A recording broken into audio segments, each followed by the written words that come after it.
We are very happy for the first talk. We are very happy to have Giulio Salvatori from Perimeter Institute. He will tell us about the positive geometry of Riemann surfaces. Okay, thank you very much for the invitation, and even more for organizing this wonderful workshop. So I'm going to discuss something related with ongoing and past collaboration with this wonderful group of people: Nima, Song, Hadley Frost, Hugh Thomas, and Pierre-Guy Plamondon. Straight to the point.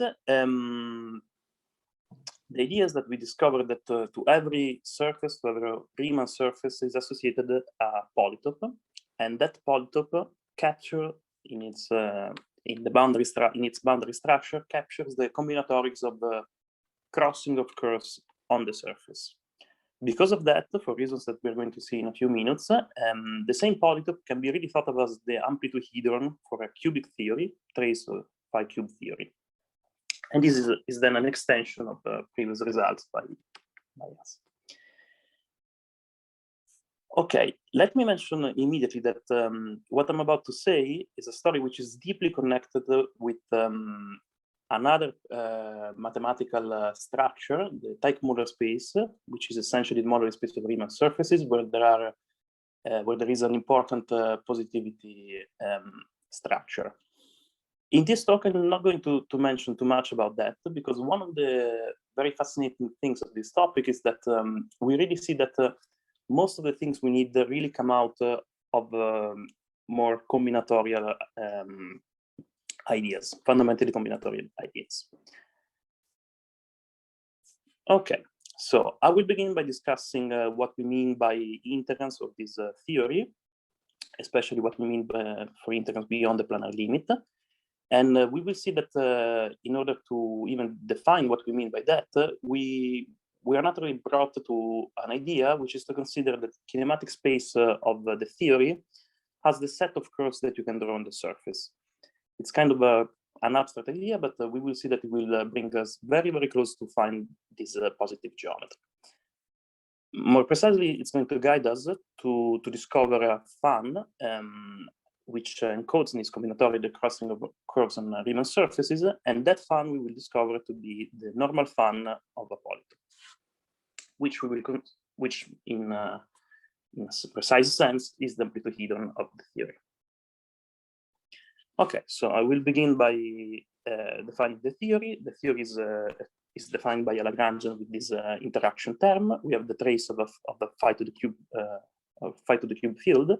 The field carries two indices in a SUN group, so both indices are fundamental. And because of that, the amplitude depends on kinematics and color, where the color are really just these pairs of indices for each external particle.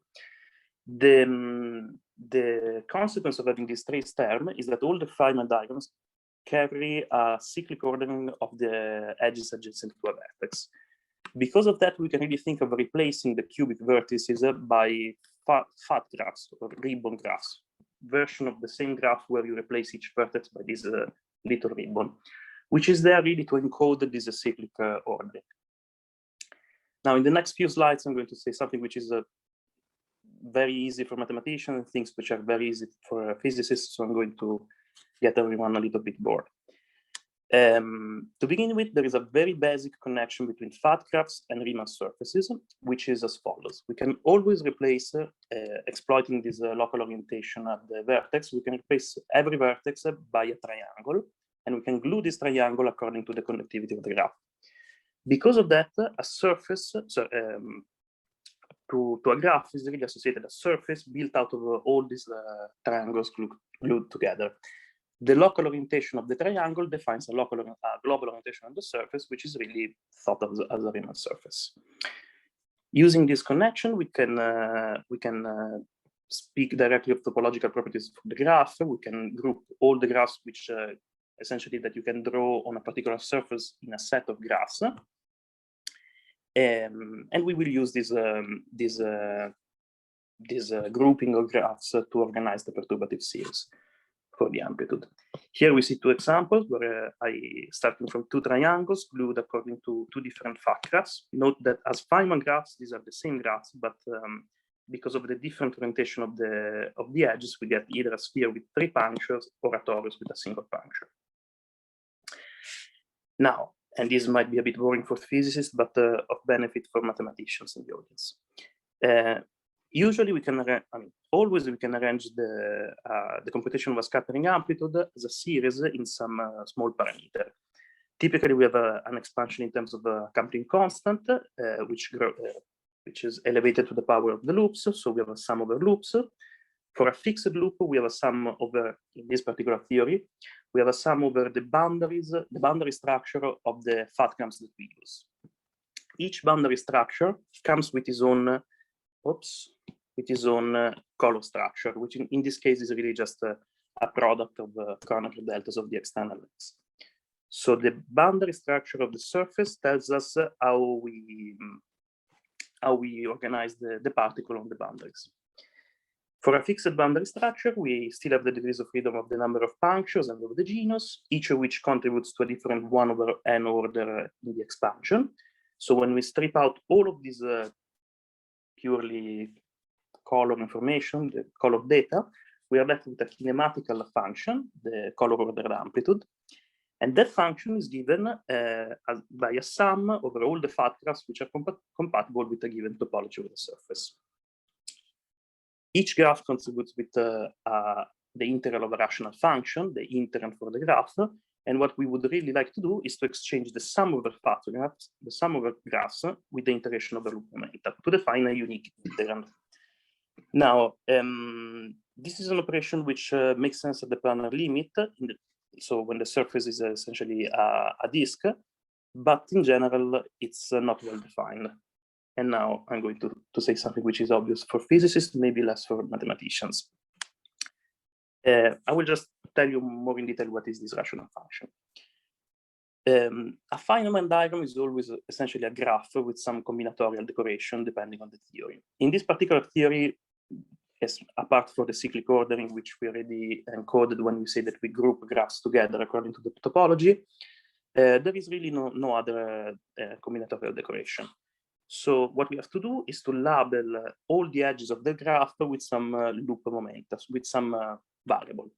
And this variable have to satisfy what we call momentum conservation. So at each vertex, the labels of the edges incident there have to sum up to 0. The orientation of the arrow is something that we can always flip by changing the sign of the label. And the label is a vector in some d-dimensional space.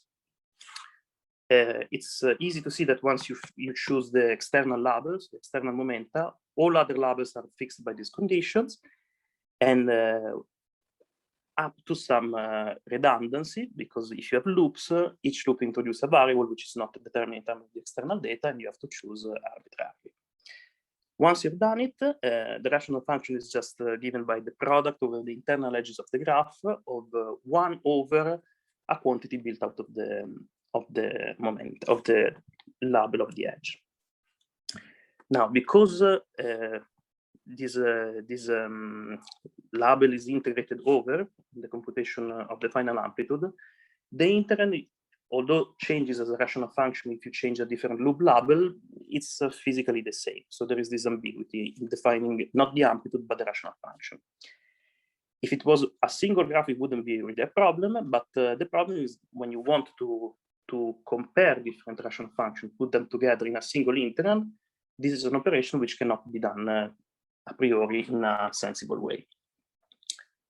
Now, the organization using the surfaces help us in getting closer to defining an integrand, because it doesn't take long to realize that the momentum conservation, this condition that we write per vertex, if we go to the dual diagram, to the dual triangulation of the fat graph, are telling us that essentially we have to consider the homology group of the surface relative to the vertices of the surface. So you fix a triangulation and you have the vertices of the triangulation, you have to compute this homology group.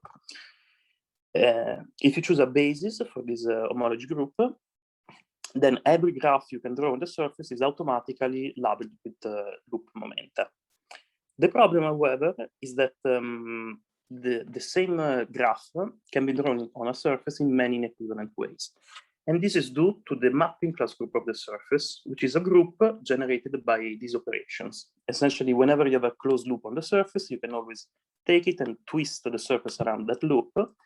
And this is an operation that changes the triangulations, but doesn't change the combinatorics of the dual graph associated with it. So you can check by drawing the dual that the dual of that triangulation is the same combinatorial object, this is a fat graph. But if you let's say that you establish this is the basis for the homology, then the labeling that you would get from this graph, it's let's say gives you some rational function, and from that triangulation you would get the same rational function shifted in the momentum. So let me stress again, this is due to essentially to the presence of closed loops on the surface which generate this mapping class group. So it's not enough to choose an homology basis to define an integrand. There is still some degree of arbitrariness, and is how you decide to draw all the Feynman diagrams on the surface. So essentially, you still have to decide a fundamental domain for the mapping class group. Once you have fixed that fundamental domain, you have a rational function associated to these choices. Now, in previous version of these talks, we discussed essentially, we made certain choices for the fundamental group, and we defined a certain rational function which were associated to positive geometries, so to polytopes. But here we will instead describe a different path, a different idea, which is to consider the sum over all possible ways of drawing the graph. So it defines an infinite integrand, something that integrated would give an infinitely many times the amplitude. But the idea is that the positive geometry attached to that one is the more canonical one. And really the things that we were seeing before are approximation of that one. So something where you decide to keep only finitely many phases. This one is more canonically attached to the surface. Okay. Another subtle but important point is that we will do an extra level of abstraction, and instead of considering arcs up to homology, we're considering them up to homotopy. The main difference is that homology, recall, is momentum conservation. So if you work in homology, this arc and that arc are attached to the same, they're equivalent in homology. And this is due to momentum conservation that says this propagator and this propagator carries the same momentum. If you work in homotopy, the two arcs are different. This is good for us because such a subgraph in a graph would give us a double pole. So it will give us a rational function which doesn't have only simple poles, which is a bit in tension with the set of ideas that we usually associate to positive geometries. So to summarize, we define the only way to define one integrand associated to a surface is really to sum over all these possible ways of drawing the diagrams. We have a function which is a rather formal object, is a function of all the possible arcs on the surface, but is the one that we will find associated with this infinite point.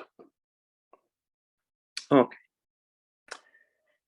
So we got to the point that we have this idea that we should think of the kinematical space of the theory as the set of curves on the surface, and now we will follow this intuition to see where it gets us. To begin with, there is the obvious question of how to parameterize all possible arcs up to homotopy on the surface. The simplest thing you could do is to record how an arc intersects the arcs of a given initial triangulation that you choose to, for example, to fix the homology basis. However, there is some ambiguity in how you record the intersection of the vertices. You can use the orientation of the surface to define a meaningful operation, which is to replace an arc with what is technically called a laminate. So it's something which is obtained from the arc by pushing its endpoints according to the orientation of the surface along the boundary. For the moment, let's assume that the surface doesn't have punctures, and we will see how to deal with them later.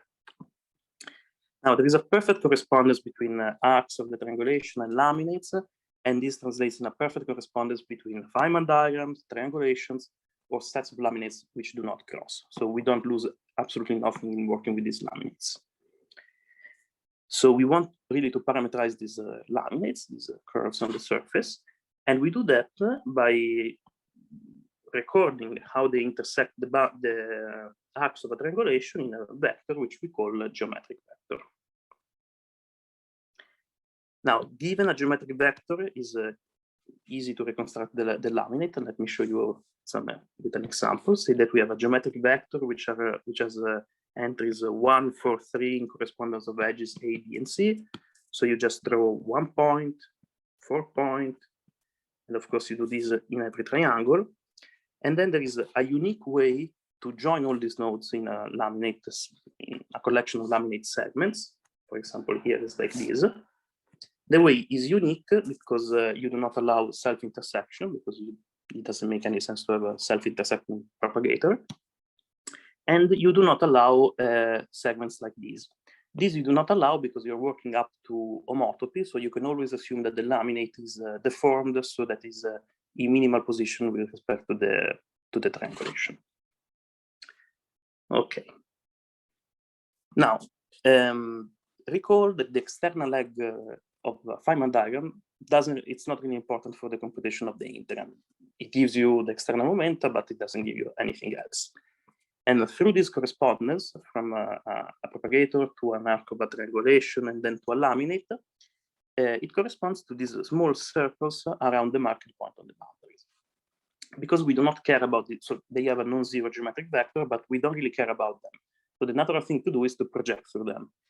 So you can imagine writing the most general geometric vector as a combination of the geometric vectors of the laminates associated to the edges of the internal to the triangulation, plus a part which is associated to the laminates associated to the boundaries. And you just ascend them to 0 by projecting. The vector that you care about then is the vector coefficient with respect to these internal edges. And the map, the projection, is just taking the geometrical vector and building this vector. We will call this map the tropical shear map because it's the tropical version of something which is familiar from a cluster algebra, which is the shear map.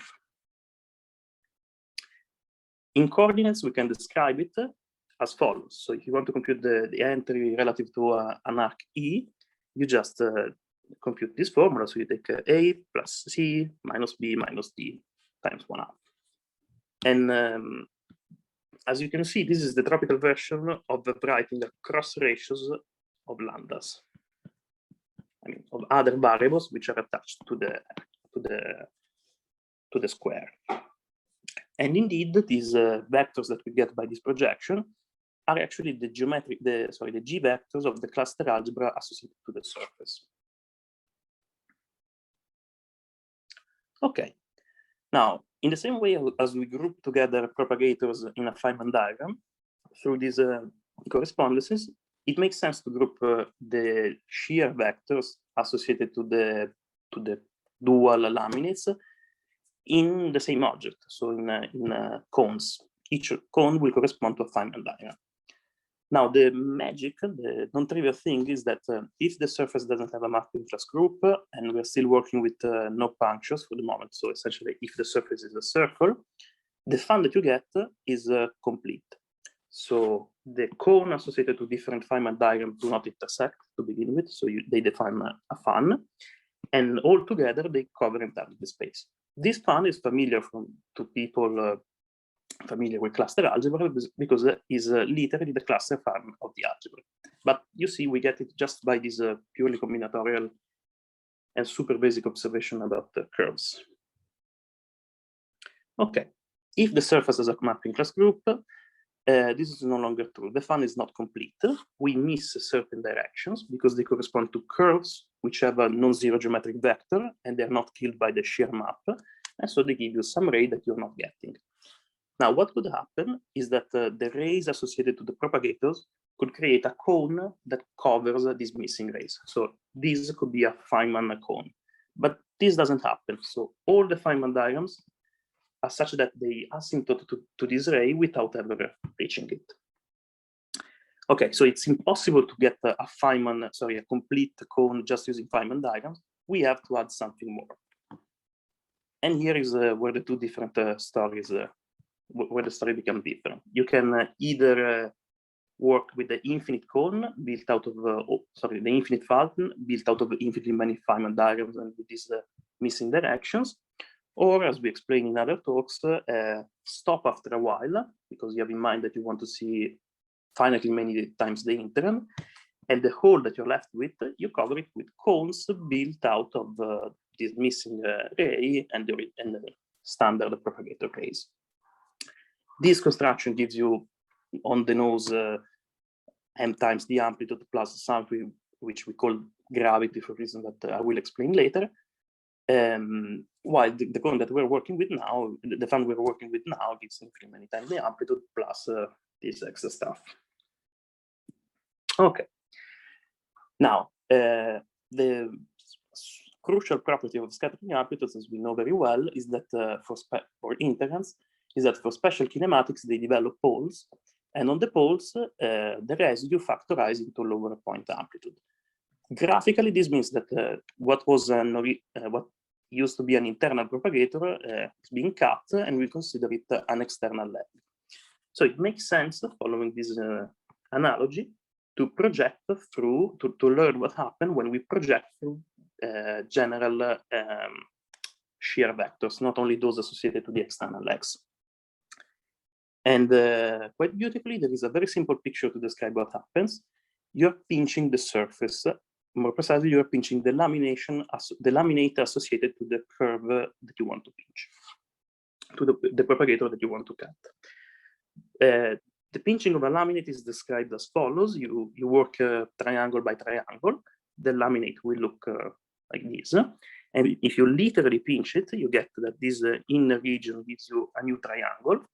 And if you imagine of labeling the segments in which the triangle is cut by the lamination, you see that after pinching, many segments are naturally identified because they give you bigons.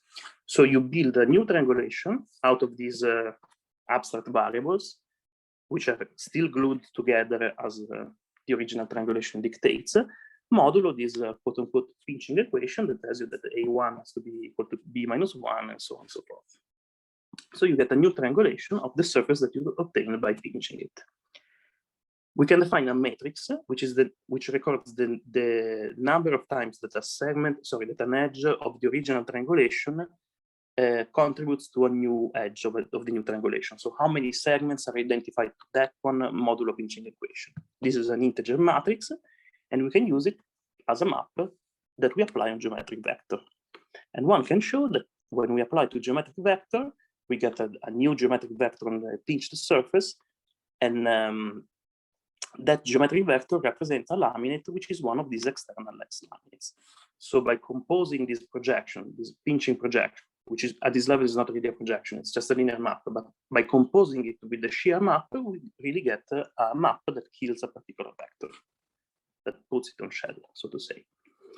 What happens if we pinch a delta, one of these extra rays that we have to consider? Well,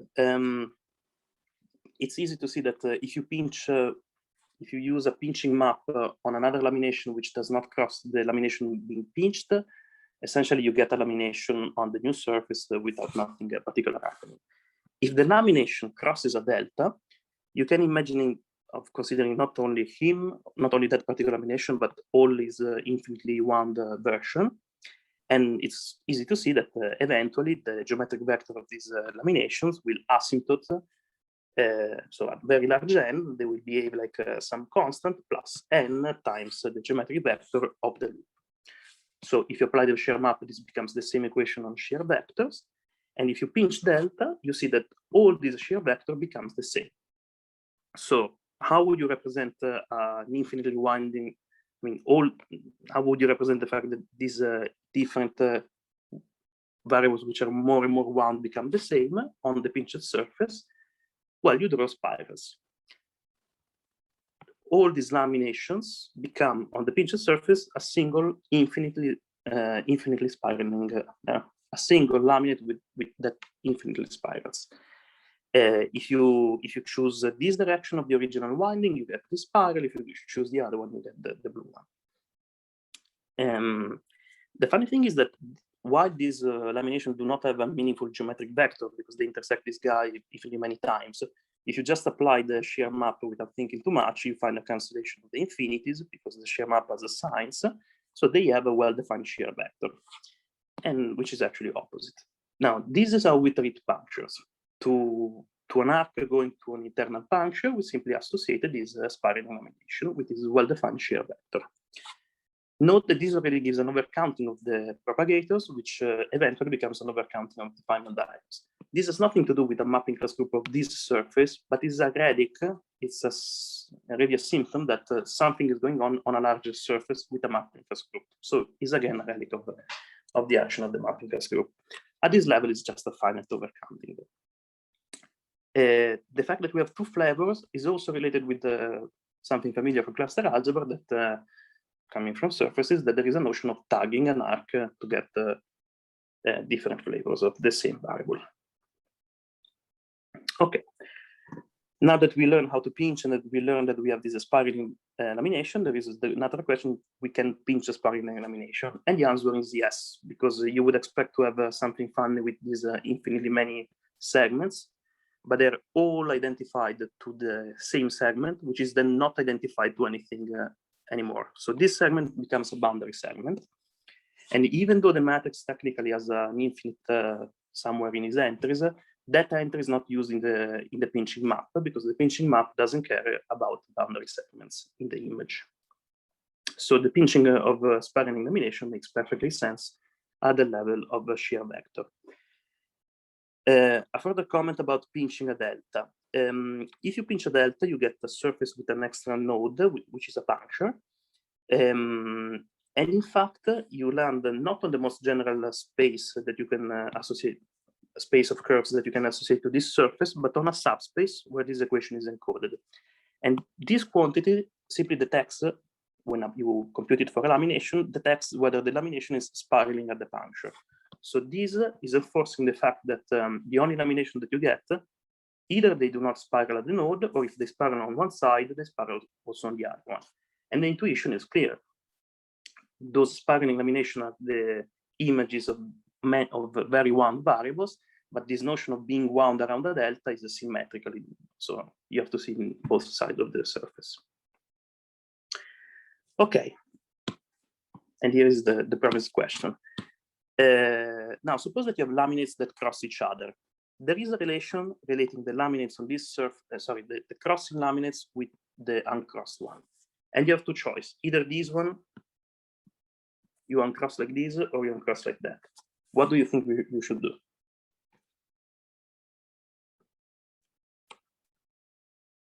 You need to make either hands up or some other emoji, and then everyone can vote on which scheme they want most.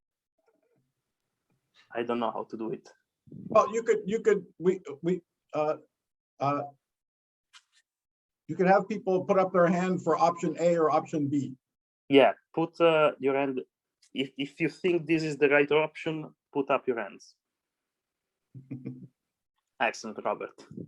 Excellent. Okay. Yeah, that's the right option, because these are not in a minimal position. So you choose the other one. And here something interesting happens, because you can imagine of having lamination with many crossing, and then there will be many different ways.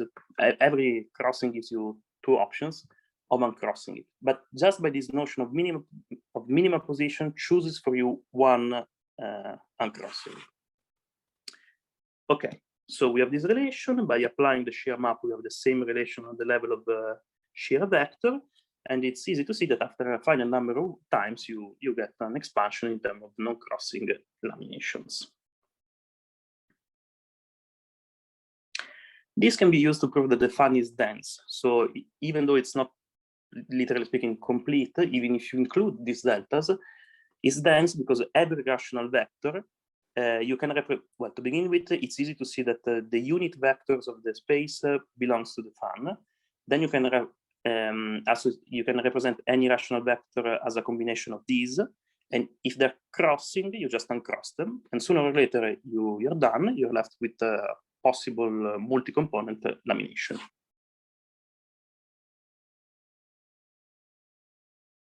Okay, so to recap, we have understood that the kinematical space of phi to the cube theory is better thought of as the space of curves on a surface. We understood that we can put together these curves in cones, which correspond to Feynman diagrams, obtaining a Feynman fan which is not complete in general. We can almost complete. There are reasons for which is never really complete, but what's left is really negligible. To a fan which we call the non-crossing fan, the crossing fan, but is really the same thing as the cluster fan of the algebra associated to the surface. This fan, we will now see, is the normal fan of a polytope, which gives us its canonical form infinitely many times the amplitude of phi to the cube theory plus quote-unquote gravity. Okay, so we go to the amplitude of phi to the cube theory. To recap, we will now see that to every surface is associated a polytope. The normal fan of this polytope is the crossing fan, so the cluster fan, if you want. This means that for every laminate, for every curve you can draw on the surface, you will have a facet, which means that when you have a mapping class group, you will have infinitely many facets. So it's not strictly speaking a polytope, but we will represent it as, you know, the region where infinitely many linear inequalities are positive.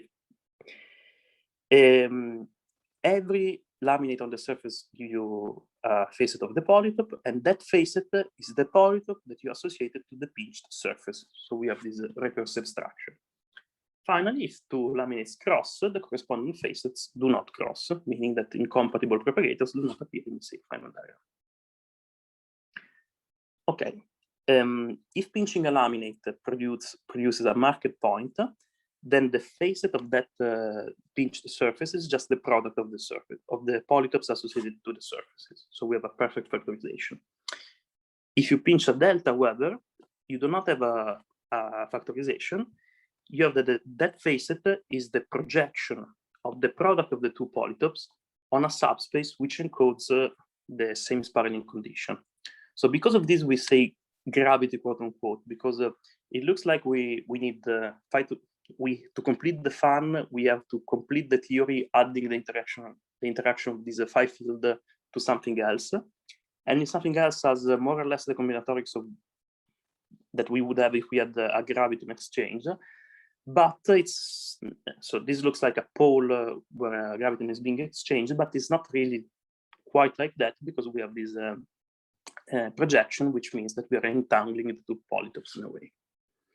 And this condition, if you're familiar with it, is equivalent to a condition coming from Teichmuller theory or cluster algebras. Why do we need these projections rather than, for example, intersection? The idea is that if you project a polytope, you get a new polytope, and to understand the inequalities of that polytope, you have to scan among the original inequalities for all the facets which were orthogonal to the parallel to the projection, and you have to scan among pairs of facets for those who had the opposite sign with respect to the projection vector. So for example, here, a simple example, we see that this facet of the polytope defines a facet of the new polytope, while this one is not defined by him, which would give something here, but really by the combination of him and him that together gives us a new inequality. So the bottom line is that we have to consider pairs of facets.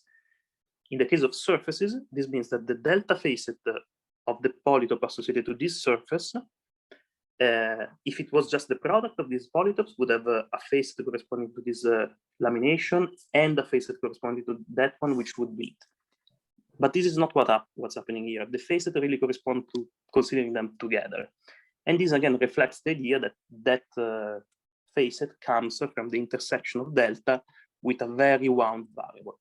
But there is something subtle going on, and is that actually on this polytope associated to this surface, the delta facet doesn't meet any of these Ln facets. What it does is that it meets these facets asymptotic to a point which is on the boundary of the delta facet. So this is better seen than explained in words. So let's start to look at these polytopes. To begin with a small comment about tagging. We saw earlier that tagging in cluster algebra corresponds for us to spiraling in two different ways. And two different spirals, of course, intersect each other. So for us, the corresponding facets do not meet. So while a cluster algebra person would associate to this surface this algebra, sorry, to this surface this polytope, where we have a variable with a facet and this target counterpart which intersect. And moreover, they would not have a facet associated to this loop, which is not a cluster variable. The surface header that we associate to this surface is this one, where essentially we took a plane that meets these two planes here, and we push it a little bit towards the inside of the polytope, thus producing this facet. And now you can check that the combinatorics is correct. For example, the facet that we create is a square, and that square is interpreted by pinching this lamination that gives us a segment times another segment. But now let's look in more detail. This is a first collection of the surface header. This is just to show the combinatorics. Only this one is an actual polytope cut with our equations. But just to show it, of course, for the simplest surface, the price marked disk, we do not have a polytope, we just have a point. Then we have segments which are associated to the disk with 4 marked points, to the ones pointed at the boundary. If we just increase the number of marked points, we have the usual associahedra, and this is really the ADHY associahedra. So for example, I don't know, this segment corresponds to pinching that laminates, that gives a point times a segment, and so on. On this side, when we add a marked point, we get an hexagon. A cluster algebra person will get a square because we have the tagged and untagged variable, and that's all. But we have this loop variable as well, which cuts the intersection. And yeah, for example, we can understand that one segment comes from pinching a spiraling lamination, which gives you a disk with 4 marked points. This segment corresponds to the loops and correspond to pinching a loop that gives, again, a point corresponding to this surface times the segment we found before. Going to a slightly more interesting example, we can take a surface with 3 punctures, to which is not even associated cluster algebra, and we associated this chamfered cube, where again we can understand all the facets in terms of pinching. Now we go to very interesting stuff. Consider the first surface with a mapping class group is an annulus with 2 marked points. Now we have essentially 2 types of variables: the laminates joining the boundaries, the 2 boundaries, and we have infinitely many of them because of winding.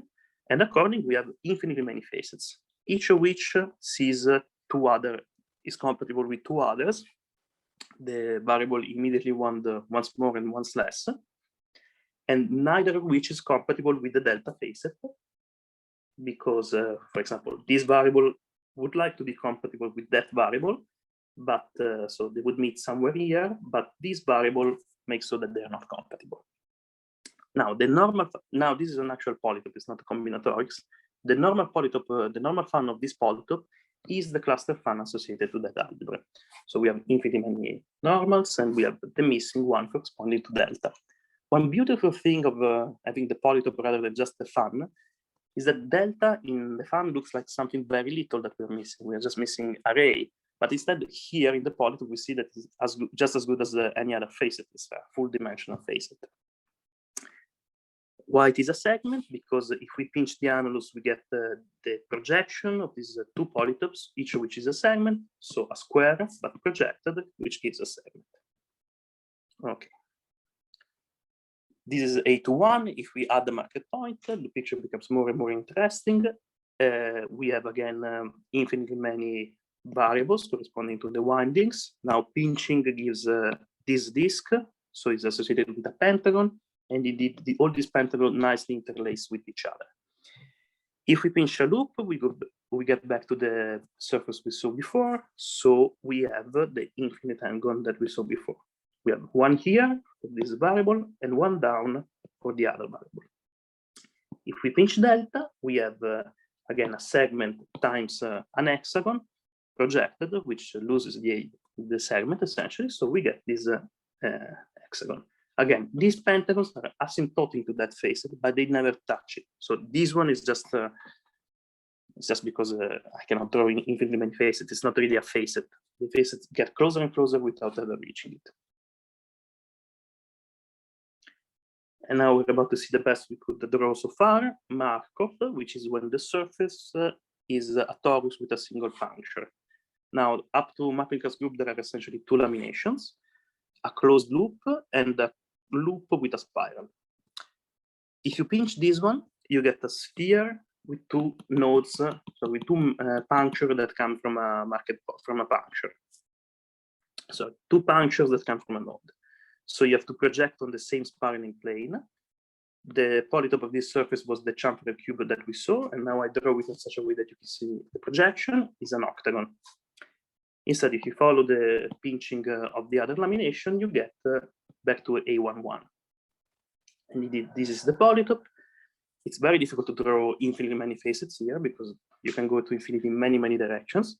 But here you can see A11, the infinite angle we saw. All these facets, which so to say are in a vertical position, oops. All these facets are octagon in disguise. So for example, this one you can see fairly well, 1, 2, 3, 4, 5, 6, 7, 8 faces. And we have two collections of non-vertical faces, one per tagging. Now, this is the same polytope projected on what is the no spiraling plane, which means looked from very, very far from above. It becomes a different infinite angle. The normal fun of this polytope is the set of all possible rational rays in the plane.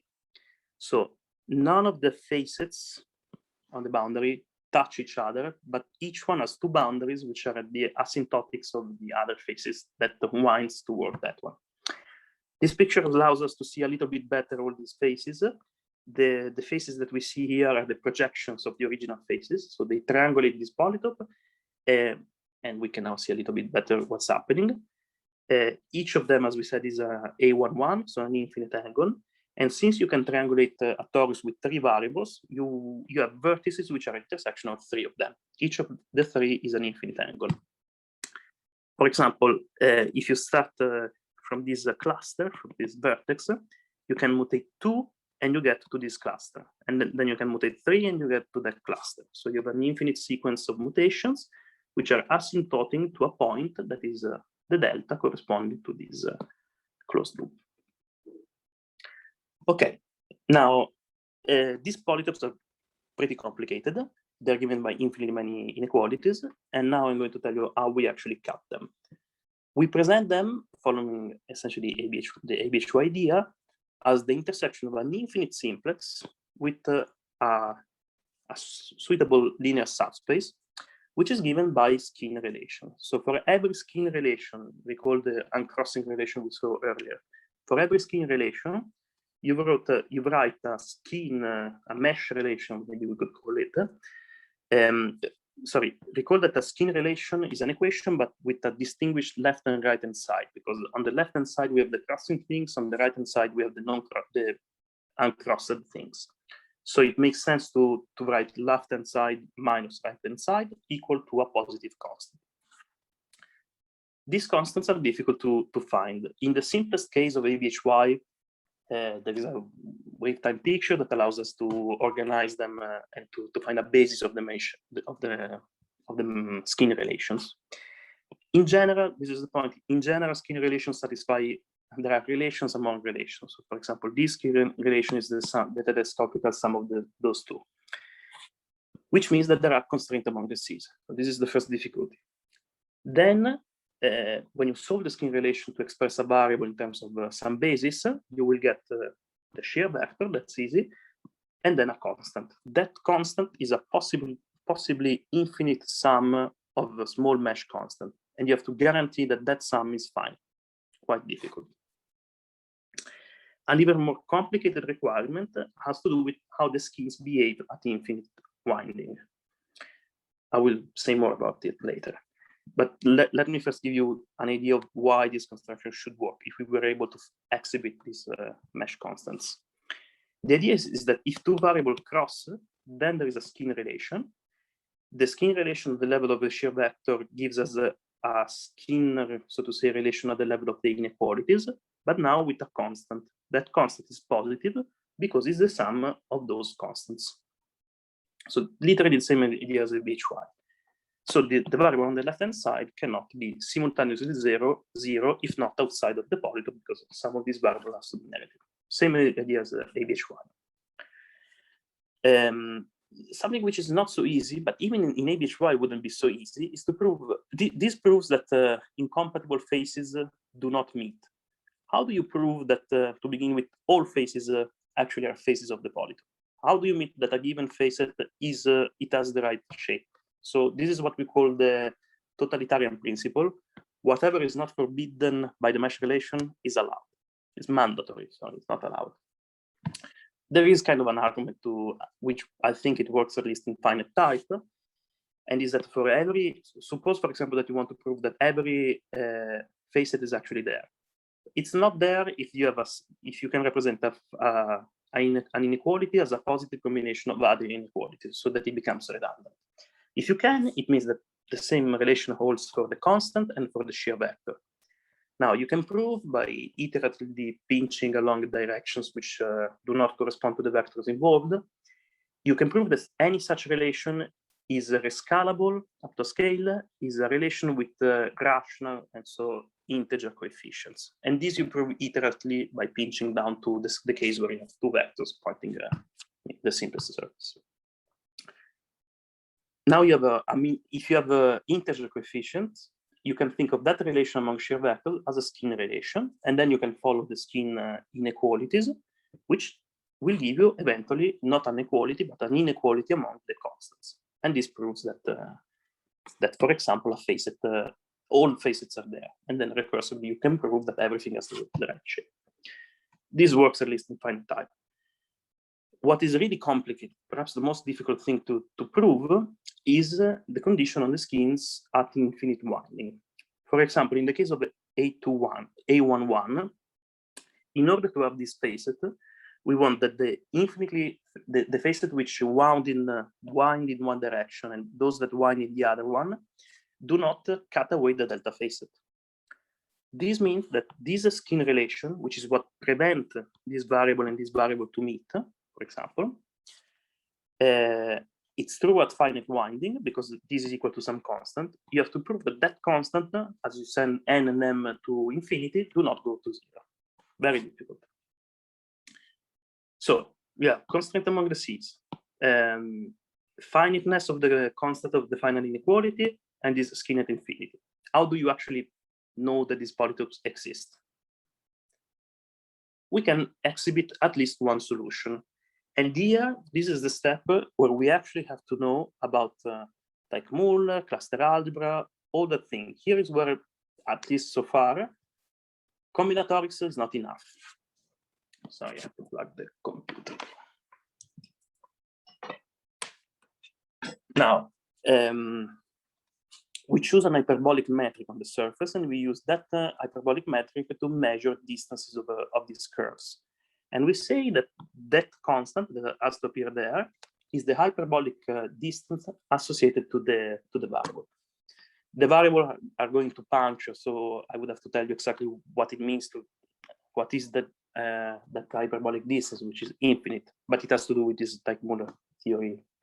What we really care about is the fact that there is a cluster algebra, and the log of the variable of that cluster algebra are essentially hyperbolic distances. And because they're distances, they satisfy skin relations. So things like this. And you have to prove it, but it's intuitive that it works because of the minimal length of geodesics.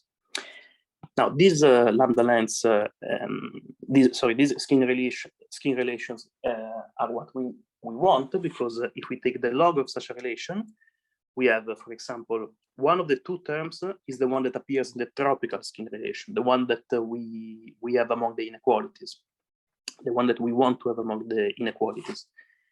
And the other term is a slight extra piece. So it plays the role of the mesh constant that we put on the right-hand side. So from this, we conclude that. And more generally, we expect that for every linear tropical skin relation, we will have a corresponding scalar skin inequality among the constants. There is some comment to do about tagging. Let me do it very, very quickly. In the cluster algebra, two variables with opposite tagging are related to each other by this relation. But if we use this relation, and this variable is the one associated to the loop, if we use this relation, we have again that the two tagged variables touch each other.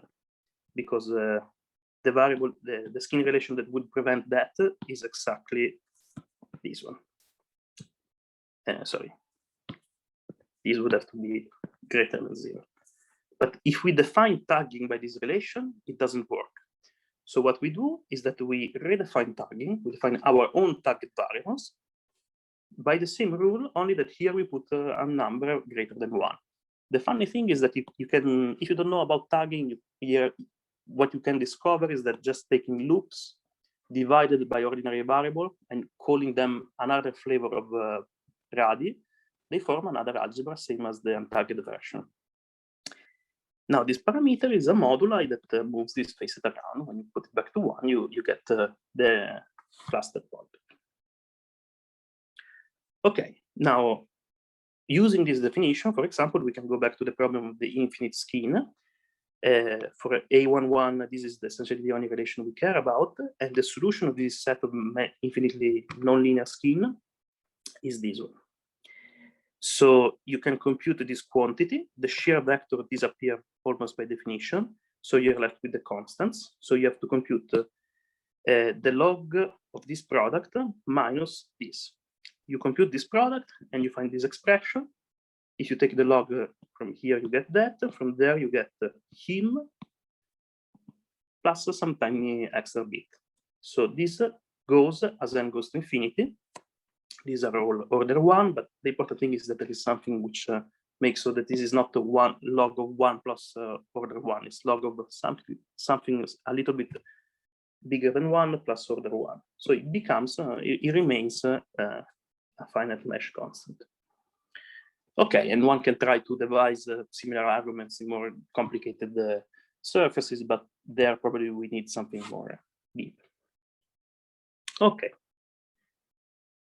So, to summarize, just starting from a very basic consideration about what is the most natural kinematical space of trace phi cube theory, we arrived to associate a polytope to every Riemann surface, and the polytope captures singularities of this theory. So we can think of it as the polytope as the amplitude of the theory. There is one step where we actually needed something more than just combinatorics and basic physical consideration, and is in finding this solution to the skin relations. And there we used the fact that behind this story there is another important story, which is the positivity in cluster algebras and Teichmuller theory.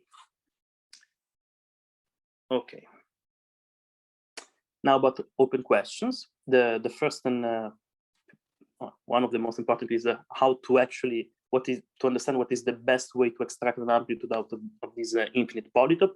One solution is obvious and it works, and is to truncate it, as we said, but perhaps there are more natural and canonical ways. Now, these polytopes are really, in a sense, they are the linear version of Teichmuller spaces, which are essentially moduli spaces of Riemann surfaces. Because of that, it's natural to expect that this object will be related to string amplitudes, much in the same way as the original ABHY story at tree level is connected to scattering equation and string amplitudes. Also, it's an interesting question of understanding how to relate the polytope, the linear version of the Teichmuller space, the moduli space, with the actual moduli space. This will most likely give us some generalization of the scattering equation for every surface. But perhaps the most intriguing question is this: the fact that we had to use this metric, the notion of the Teichmuller theory, only at this very last step in finding the constants. And it's a bit weird, because if you count the degrees of freedom that there are in the C picture, so how many skin relations you have, even just at tree level, so in the original ABHY, the skin relations, there we understand them perfectly because there is this wave equation picture. And essentially, the parameter of the C is scale as more or less n squared, where n is the number of particles. Where the possible n's we get from the cluster algebra, they scale like n. So there is obviously a mismatch. So in a sense, that knowing cluster algebras is not enough. So there is something more to know. And maybe that's something more intrinsically combinatorial. I think it's an interesting question. Okay, that's all.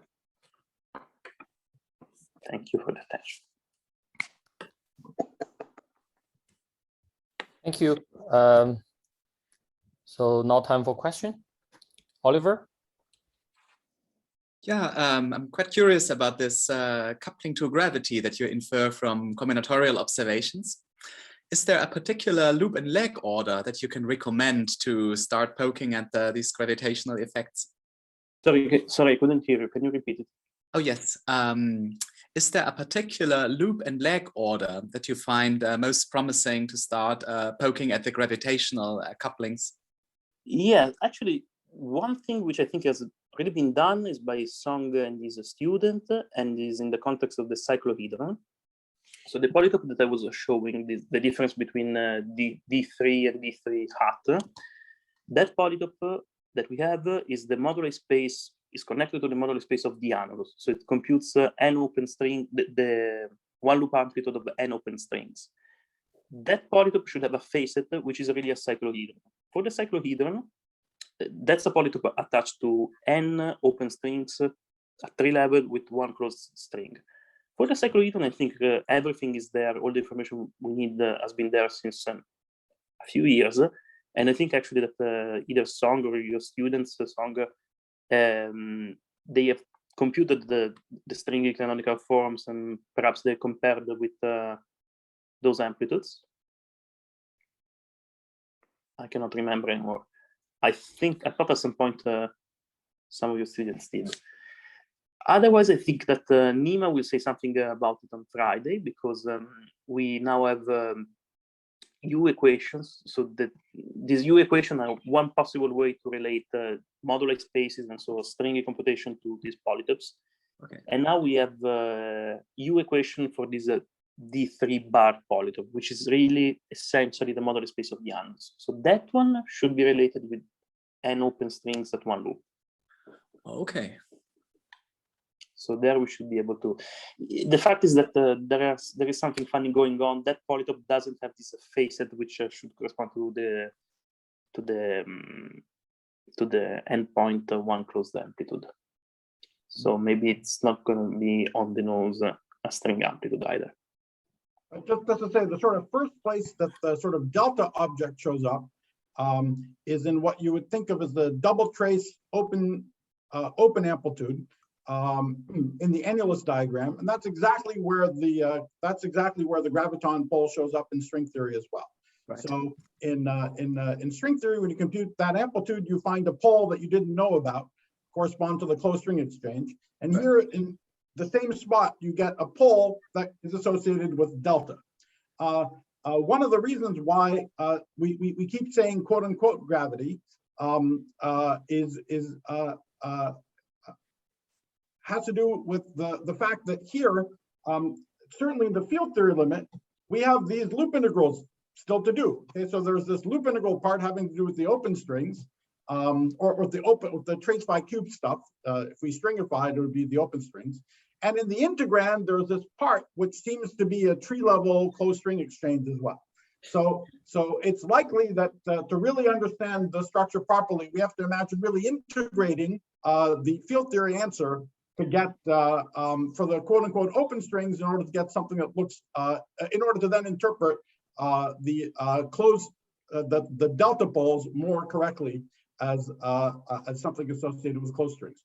Maybe this is a little more easy to see if we think about what would correspond to tree level amplitudes just for pure gravitons. What would be tree amplitudes for pure gravitons in this case? For example, for n graviton scattering, it would just be the n punctured sphere. Okay, but it goes all the way back to one of Giulio's first examples. The 3 punctured sphere should correspond to the 3 particle gravity amplitude. But the 3 punctured sphere is already a sort of 2 loop open string amplitude. So presumably, if we integrate that, we will get a number, and that number will be interpreted as the 3 graviton coupling constant, quote unquote. Then if you talk about the 4 punctured sphere, it's again a vacuum diagram from the perspective of the open string theory, of the trace phi cube theory / open strings, if we imagine stringifying it. But now this guy has a bunch of deltas in it. Here we can have many deltas. Those deltas are all associated with exactly the momenta that you would think of associating with the 4 gravitons in the problem. Okay, so and again, at least at the level of the pictures, the delta facets look like factorization. At least this entangled factorization at the level of the integrand that Giulio was talking about, but you'd certainly talk about it in terms of pinching the sphere in just the way that we would for gravity, including all of the channels, STU, all of the channels is a perfectly permutation invariant thing, just 4 punctures on the sphere. But again, at the level of the integrand, it's some higher loop diagram. And so presumably to interpret it as the gravity part as the gravity tree amplitude, we already saw that to get the tree coupling constant for gravity involves doing the loop integrals on the trace phi cubed side. So probably the, to make the connection more precise, we're probably going to have to sort of think about doing the integrals on the trace phi cubed side, and then interpret what we have as telling us something about just deltas, which we interpret as the gravitational, quote unquote, gravitational variables. But I would say these are the 2 examples where if you want to poke, one would start poking. Either the annulus, where we try to interpret delta. I'll say a little bit about that on Friday.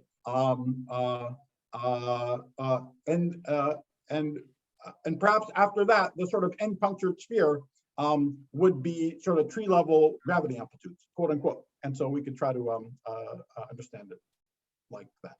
I think what we find interesting is that there's already, it's forced on you, just like closed strings are forced on you in open strings. And for virtually the identical kind of geometric reasoning, even though we're saying it in this more combinatorial way in terms of the missing parts of the fan, you're forced to add these things to complete the polytope. If you didn't do it, there'd be these holes, but you're forced to add these things to complete the polytope. And the combinatorics of what you add is strikingly similar to the combinatorics you would associate with the graph. Okay, and when you advertise one needs to do that loop integral, you have in mind putting certain rational terms aside from the loop integration? No, I will. If you want to do the integral in the field theory limit, you have all kinds of issues. There are ultraviolet divergence. You have all sorts of issues.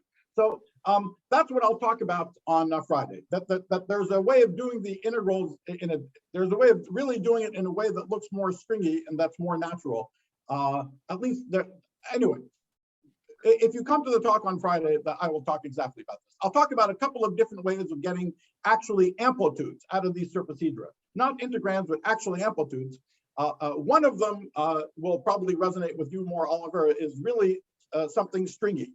And it's that second stringy way that seems most natural and from some perspectives, and also most natural to make contact with these questions about interpreting deltas as gravity. Okay, count me in for Friday, and thank you very much, Giulio and Nima. More questions? Giulio, can I ask you a basic question about the basic exam A11 example? So can you do I understand correctly? You define this. It is a convex body and it's cut out by infinitely many linear equations. Precisely, yes. And can you give me the the interval corresponding to delta, the phase, you can give me coordinates for the vertices? Yes, I think it can be easily done. In terms of these other parameters? Yes, because for example, it's very simple to compute these vertices as a function of n, and then you just let n go to infinity. And so it's a that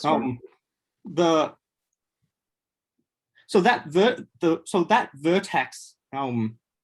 So the two endpoints of the interval corresponding to delta. How do you interpret that in terms of the normal fan? Do they have a cone or they don't have a cone? Yes, what you can do is the following: you take the inequalities for these facets, and you intersect them with the delta plane. So you have an equality directly there, a linear function directly there, and you take the limit as n goes to infinity. The thing is that the constant, so these facets have something like dn, which is a log of lambda n, and lambda n is essentially a exp and d plus something else. So they diverge. But if you intersect the facet, the facet is given by dn minus xn times dot z, and xn is essentially x0 plus n delta, x delta. The facet of delta is d minus x delta dot z.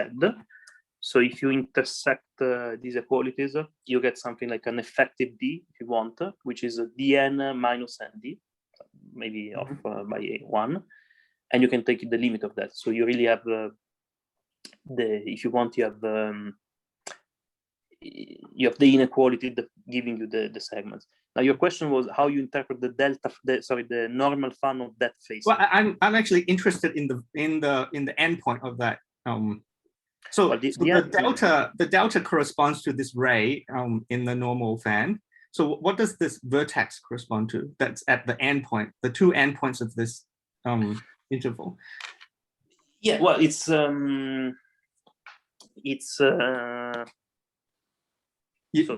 it have a cone corresponding to it, or it doesn't have a cone? Yes, because you have them. I mean, only in some sort of limit sense, Thomas. Yeah.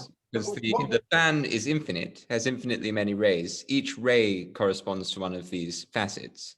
But only in some limiting sense do you say that that pink point corresponds to one of those cones in that infinite fan.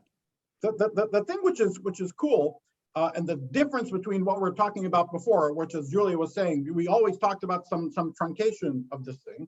What's cool is that if you don't truncate and you let it go, it's possible to choose these constants.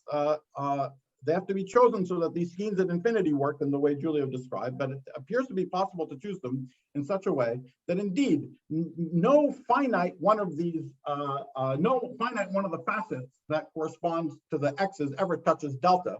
But those facets, maybe it's a little clearer in the 8-to-1 example, if you want to put that up with Giulio. Those facets get skinnier and skinnier and skinnier, so that in the limit, the facets, which are codimension 1, sort of collapse to one lower dimension and become the facets of the delta facet. Okay, so there is something which asymptotes to this hexagon there. Okay. No one of those pentagons touches the hexagon, but those pentagons get skinnier and skinnier, and they become the edges of the hexagon. And of course, that's nice, because this hexagon all by itself has a recursive. It has a definition. We know what it's supposed to look like. The hexagon is supposed to correspond to the pinching of the surface. And this process sort of hands it to you automatically. It makes the facets skinnier and skinnier in such a way that on the limit, they get squashed down precisely to the facets of something that you would associate with the pinch surface. I see. Mm-hmm. I think one way to think your question, Thomas, is to think whether so if you impose the equation of being on that plane, you can take the limit of these other facets and you get something like an infinite, an inequality that is cutting this asymptotic facet. That inequality as a constant, and the question might be, does that constant make sense as an hyperbolic length on the pinched surface? And that I think is not the case. So I don't think this picture, the picture of the shear vector recurses. If this was the perfect ABHY story, we had the C's, those C's will recurse. So going on a facet will give you a new set of C's on that facet. But I don't think that just using hyperbolic distance, these hyperbolic distances, they recurse among themselves. You get something which on the surface might not make sense. And this is also what at the moment we find. In principle, you could describe this convex body as the convex hull of infinitely many vertices as well. Absolutely. Not just. Yes. But I really think that you can get that one. I think there are two vertices that are not the intersection of facets, but everyone else, there's infinitely many vertices which are intersection of two facets, and there are two vertices which are special. They're not an intersection of two vertices. Yes. From that point of view, it kind of looks like, from that point of view, it looks like, and again, if we stick with this A21 example, maybe it's a little clearer. It looks like you indeed would take all these infinitely many vertices that you talked about, and then you're really sort of adding in a hexagon at the end. You say, and then I have the endpoint vertices are really associated with the hexagon. So it kind of looks like you're gluing in this delta facet at where the whole is associated with everyone else. Yeah, thank you. Great talk. Thank you, Giulio. Thank you. Yeah, so I suggest that we thank Giulio again for this great talk, and we can resume in maybe 9 minutes, and we can keep chatting about this if you want. Yeah. Hi, Giulio. I had a quick question. Does the does your projection map pi can it have some interpretation as projecting out massive states from your? Yes. Sorry. There are several maps. You mean the shear map or the pinching map? There's presumably one that you called pi. Only one. I am afraid I have called all of them pi, but I mean there is one. On the next slide, I think. No, next. Maybe, next in that direction. The one that was matching the spiraling on the left and right. Yes. Yes, that one. Okay, so the pinching map. The thing is that I mean the boundary. Okay, all of these pictures have a corresponding limiting sequence in Teichmuller space. The boundary where you get in Teichmuller space when you do this limit is not one where you send the hyperbolic length of that closed loop to 0. Is one where you send the tau parameter, the twisting parameter, to either plus or minus infinity. So I don't know how it relates to singularities of string amplitudes. If it was the length going to 0, I would say there is a massless state which is being exchanged. And because of that, you have a puncture. But this is not if the length was going to 0, you would have an exchange of any state, right? There's nothing about that selects the massless state. Yes, so you're totally right. So I was wondering if you're okay, but you were saying the trouble is already before that you don't know how your delta. I mean, the length stays finite. Yeah. So in the usual compactification of the model space, you think you send to 0 length and you go in codimension 2 because you lose the length and the tau parameter. That doesn't make any sense. This is a limit where you only lose a degree of freedom. You lose the other one. You are twisting infinitely many times. This is what's happening to the surface. I see. And you said this is a limit in which tau goes, the twisting goes to infinity or? To plus or minus infinity. You have both. And indeed, the space, the Teichmuller space you add to compactify is this funny Teichmuller space, which is called Teichmuller space of surfaces with holes, and the holes have an orientation. So you add both orientations.